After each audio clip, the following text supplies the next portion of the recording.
Assalamu alaikum. Hello everyone. Welcome back to my another video. In this video, how to copy 1 lakh rows in Excel. Select the first cell or you select any cells. The last cells L, type L,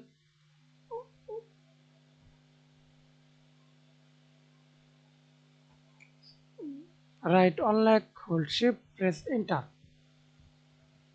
I have no data for these cells. Anyway, you simply Ctrl C for copy, then click your distance or locations, select your locations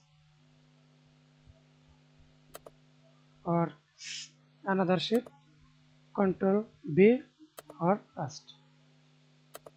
Thanks for watching video. Please subscribe to my channel, like, comment, share.